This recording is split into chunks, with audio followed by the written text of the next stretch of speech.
नमस्कार दोस्तों, स्वागत है आप लोगों का हमारे चैनल मैथ्स मेकर में। तो आज हम लोग मैथ्स के कुछ अति महत्वपूर्ण प्रश्न करने वाले हैं। सभी क्वेश्चन रेलवे के एग्जाम में और एसएससी में बार बार पूछा गया प्रश्न है, रिपीटेड क्वेश्चन है, जो कि आप लोग को डिस्प्ले पे शो हो रहा होगा।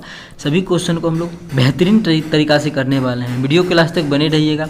कहीं भी किसी प्रकार का कोई भी दिक्कत हो तो कमेंट करके पूछिएगा। ये बहुत ही VVI क्वेश्चन है, मोस्ट इंपॉर्टेंट प्रश्न है, जो कि बहुत बार रिपीटेड था, इसलिए हम लेके आए हैं सभी क्वेश्चन को।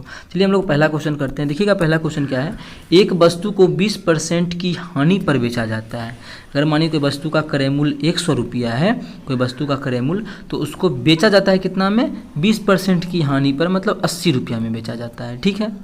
यदि विक्रय मूल्य को 40% से बढ़ाया जाता है, यदि विक्रय मूल्य को कितना 40% बोल रहा है, बढ़ा देंगे। विक्रय मूल्य कितना है? 80 है, और इसका 40% अगर बढ़ा देंगे तो कितना बढ़ा देंगे? देख लीजिए, 0 0 2 0 कितना 832। अगर 32 बढ़ा देंगे तो 80 में 32 जोड़ेंगे कितना? 112 रुपये में बेचेंगे। अगर बोलता है विक्रय मूल्य को कितना बढ़ा देंगे? 40% बढ़ा देते हैं, तो लाभ प्रतिशत क्या होगा, तब कितना लाभ होगा? तो देखिए, खरीदे थे कितना में? 100 रुपये में। अब बेच कितना में रहे हैं? खरीदे तो 100 रुपये में थे, अब जो बेच रहे हैं उसको 112 रुपये में बेच रहे हैं, तो कितना रुपये का लाभ हो रहा है? 12 रुपये का लाभ हो रहा है। तो 100 पर 12 रुपये का लाभ, 12%, या फिर परसेंटेज निकालना है तो कितना रुपये का लाभ हो रहा है? 12 रुपये का। क्रय मूल्य कितना है? 100, तो 100 परसेंटेज निकालना है तो 100 से गुना कर देंगे। फॉर्मूला ही होता है ना, लाभ गुना 100 बटा क्रय मूल्य। तो यहाँ देखिए 100 से 100 कट गया, कितना आ जाएगा? 12%।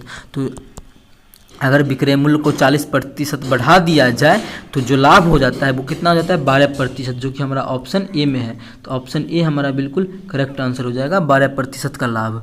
उम्मीद करते हैं दोस्तों ये क्वेश्चन समझ में आ गया होगा, बहुत ही बेहतरीन तरीका से बताए हैं। चलिए अगला क्वेश्चन करते हैं, क्वेश्चन नंबर 2। देखिएगा क्वेश्चन नंबर 2 क्या है। 3 वर्ष पहले ए, बी और सी की औसत आयु, क्या औसत आयु 27 वर्ष है। ए, बी और सी की औसत आयु कितना है? 27 वर्ष। 27 वर्ष योगफल निकालना होता है तो हम लोग क्या करते हैं? 3 से गुना कर देते हैं, तो उसका गुणन निकल जाता है टोटल आयु का योगफल। औसत जितना रहता है उतना में नंबर ऑफ आदमी से गुना करते हैं। कितना नंबर आदमी था? 1 2 और 3 आदमी था, तो 3 से गुना किए, तो उसका जो योगफल था उम्र का वो कितना निकल गया? 3 से गुना करने 27 दिया, 81 साल। ठीक है, 81 वर्ष। लेकिन 3 साल पहले का था, ये 3 साल पहले में 81 वर्ष का था। तो अभी जो होगा सभी तीनों 3 साल बढ़ा होगा, ये 3 साल बढ़ा होगा, ये 3 साल बढ़ा होगा, ये 3 साल बढ़ा होगा। तो अभी जो वर्तमान में तीनों का योगफल कितना है, तो इसमें 9 जोड़ देंगे, तो वर्तमान में तीनों का योगफल कितना? 90 साल। बोला है बी और सी की औसत आयु 20 साल थी 5 साल पहले। 5 वर्ष पहले जो है बी और सी की औसत आयु कितना है? बी प्लस सी की औसत आयु कितना है? 20 साल है। तो 20 औसत 20 है, गुना 2 आदमी तो 2 से गुना करेंगे, तो योगफल कितना हो जाएगा? 20 दूना 40। कब का बात कर रहे हैं? 5 साल पहले का। 5 साल पहले दोनों के आयु का योगफल कितना? 40 वर्ष। तो अभी कितना हो जाएगा? दोनों 55 साल बढ़ा होगा, तो कितना? 10 साल बढ़ गया होगा। तो वर्तमान में दोनों के आयु का योगफल कितना हो जाएगा? 50 वर्ष। पूछा क्या है? तो एक ही वर्तमान आयु। देखिए वर्तमान इसलिए निकाले कि वर्तमान आयु हमसे पूछ भी रहा था, तो पूछा क्या है? एक ही वर्तमान आयु। अभी देखिए वर्तमान में तीनों ए बी सी मिला के कितना? 90 है। ए प्लस बी प्लस सी तीनों मिला के कितना? 90 वर्ष का। और बी और सी मिला के कितना है वर्तमान में? 50 वर्ष का। तो काट देंगे तो क्या ए बचेगा सिर्फ, मतलब घटा देंगे दोनों में, तो एक आयु कितना आ जाएगा? घटा देंगे तो 40 वर्ष। तो वर्तमान में ए जो है वो कितने साल का हो जाएगा? 40 वर्ष का, जो कि ऑप्शन हमारा बी में है। तो ऑप्शन बी हमारा बिल्कुल करेक्ट आंसर हो जाएगा। कौन सा ऑप्शन? Option B. उम्मीद करते हैं दोस्तों समझ में आ गया होगा। इस प्रकार का कोई भी क्वेश्चन अगर एग्जाम में आता है तो आप लोग बना पाइएगा। ठीक है, अगर वीडियो अच्छा लगे तो हमारे चैनल मैथ्स मेकर को सब्सक्राइब करें और अपने सभी दोस्तों के साथ इस वीडियो को ज़्यादा से ज़्यादा शेयर करें। चलिए अगला क्वेश्चन करते हैं, क्वेश्चन नंबर 3। क्वेश्चन नंबर 3 देखिएगा क्या है। किसी कमीज का मूल्य 15% की छूट देने के बाद 119 रुपया है। ठीक है, तो छूट से पहले कमीज का अंकित मूल्य ज्ञात कीजिए। देखिए सिंपली देखिए, अंकित मूल्य को MP से लिखते हैं। ठीक है, 15% छूट देने के बाद कितना? अगर मानिए अंकित मूल्य 100 रुपया है, कितना अंकित मूल्य? 100 रुपया है, तो विक्रय मूल्य जितना में बेचा होगा, बोलता है 15% का छूट दिए, तो अंकित मूल्य 100 है, 15% का छूट देगा तो बेचेगा कितना में? 85 रुपया में। ठीक है, छूट देने के बाद कितना में? 119 छूट देने के बाद 119 रुपया है। ठीक है, किसी कमीज का अंकित मूल्य 15% छूट देने के बाद 119 रुपया है। हम लोगों का कितना आया है, 85 आया है, लेकिन एक्चुअल में 85 नहीं दिया है, कितना 119 दिया है। मतलब 85 का मान 119 के बराबर, ठीक है। कितना गुना ज़्यादा है, 17 × 25 85, 17 × 7 89। मतलब 1 का मान कितना हो जाएगा, 7/5। 1 का मान कितना हो जाएगा, 7/5। तो MP भी कितना हो जाएगा, 7/5। एक्चुअल से तो ही हो जाएगा। ये कितना था, 85 नहीं था, इससे एक्चुअल में जो है वो कितना है, 7/5 गुना है।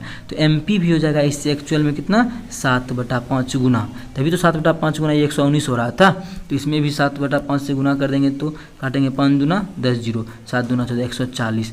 मतलब एक्चुअल में जो हो जाएगा MP मतलब अंकित मूल्य वो कितना हो जाएगा, 140 रुपया। कौन सा ऑप्शन में है, तो हम लोग देख पा रहे हैं हमारा जो ऑप्शन बी में है 140 रुपया। तो ऑप्शन बी में अंकित मूल्य 140 रुपया है। ऑप्शन बी हमारा बिल्कुल करेक्ट हो जाएगा। ठीक है, उम्मीद करते हैं दोस्तों समझ में आ गया होगा। इस प्रकार का कोई भी क्वेश्चन एग्जाम में आता है तो आप लोग बना पाइएगा। बहुत ही बेहतरीन क्वेश्चन था। आप लोग चाहते हैं यहाँ पे हम लोग अनुपात निकाल के भी बना सकते हैं। तो देखिएगा इस क्वेश्चन को दूसरे तरीका से हम लोग कैसे बना सकते हैं।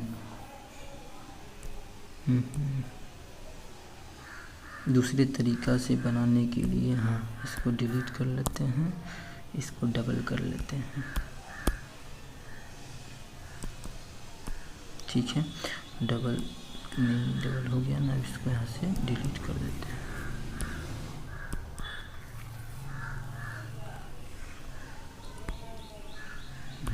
ठीक है, तो इस क्वेश्चन का ये तरीका तो समझ में आ गया, कितना 140 आ गया। दूसरा तरीका यही है कि यहीं पे काट लेते हैं। देखिए MP कितना, मार्क्स प्राइस कितना है, 100 रुपया है। बेच कितना हम रहा है, 15% छूट दे रहा है, तो कितना हम बेचेगा, या इस तरीका से भी नहीं निकाल लेते हैं। कितना MP होगा और SP होगा। छूट कितने का दे रहा है, 15% का। 15% का मतलब कितना होता है, छूट दे रहा है 15% का। 15% का मतलब होता है 3/20। मतलब कोई चीज़ का दाम अगर 20 रुपया है तो उस पर 3 रुपया का छूट दे रहा है। 20 रुपया का 15% 3 रुपया, 3 रुपया का छूट दे रहा है। मतलब बेच कितना हम रहा है, 17 रुपया में। ठीक है, लेकिन एक्चुअल में बोला है ये 17 में नहीं बेच रहा है, कितना में, 119 रुपया में। छूट देने के बाद कितना दाम है, 119 रुपया है। तो छूट देने के बाद यहाँ 17 रुपया है और वहाँ कितना है, 119 रुपया है। तो से कितना गुना ज़्यादा है, 17 गुना ज़्यादा है। तो MP भी क्या होगा, इससे 17 गुना ज़्यादा होगा, नहीं सॉरी 7 गुना ज़्यादा। तो कितना हो जाएगा, 7 दूना 14 140 रुपया। तो MP भी इससे 7 गुना ज़्यादा कितना, 140 रुपया हो जाएगा, जो कि हमारा ऑप्शन बी में है। तो ऑप्शन बी हमारा इस क्वेश्चन का बिल्कुल राइट आंसर हो जाएगा। कौन सा ऑप्शन, ऑप्शन बी। तो देखिए इस तरीका से भी, इस प्रकार से निकला था, थोड़ा सा टाइम लगा, इसीलिए हम लोग क्या करते हैं, यहीं पे इसको काट पीट भी लेते हैं। देखिए दूसरा तरीका भी, इस क्वेश्चन का तीसरा तरीका भी था MP और SP। अगर कोई चीज़ को 100 रुपया में हम अंकित किए हैं तो बेच कितना हमारे 85 रुपया में। यहीं पे काट लेंगे तो 5 से काटेंगे तो 20 बार में, 5 से काटेंगे 17 बार में। तो देखिए यहाँ भी आया था ना वही चीज़। तो अगर यहीं पे काट लेते हैं तो क्वेश्चन आसानी से बन जाता है। तो उम्मीद करते हैं दोस्तों इस प्रकार का कोई भी क्वेश्चन एग्जाम में आया था तो आप लोग बना पाइएगा। बहुत ही बेहतरीन तरीका बताएं आप इस क्वेश्चन का, इससे शॉर्ट ट्रिक्स नहीं हो सकता है। तीनों जो भी शॉर्ट ट्रिक्स था आप लोग को हम तीनों बता दिए। अगला क्वेश्चन देखिएगा, 4 नंबर क्वेश्चन क्या है, जो कि VVI क्वेश्चन है। ठीक है, 4 नंबर देखिएगा क्या है, एक मिश्रण में भार के अनुसार 18% तांबा है। भार के अनुसार कोई कितनों का मिश्रण है, कितना का भी होगा पता नहीं, लेकिन इसमें कितना परसेंट तांबा है, 18% क्या है, तांबा है। 81 किलोग्राम तांबा प्राप्त करने के लिए कितने मिश्रण की आवश्यकता होगी। अब देखिए मतलब कोई भी मिश्रण में भार के अनुसार 18% तांबा है, कितना है, 18% तांबा है, और हमको 81 किलो तांबा प्राप्त करना है। मतलब टोटल तांबा पर उसमें जो जितना भी मिश्रण है उसमें 81 किलो तांबा करना है। अब परसेंटेज के अनुसार कितना, 18% तांबा होता है। मतलब 18% का मान कितना है, 81 kg। ठीक है, तो टोटल कितना, 18% तांबा है। यहाँ बोला है कि 21 किलो तांबा है, ठीक है, प्राप्त करना है। तो 18% का मान 21 kg। हमको बोला है कि 21 kg तांबा प्राप्त करने के लिए कितना मिश्रण की आवश्यकता है। तो 18% का मान 21 किलो, तो 100, कोई भी मिश्रण कोई भी चीज़ अपने आप में 100% होता है। तो हम निकाल लेंगे कि 100% का मान कितना होगा। चलिए इसको सॉल्व करते हैं इस साइड में छोटा करके। ठीक है, तो 1% का मान कितना हो जाएगा, 81/18।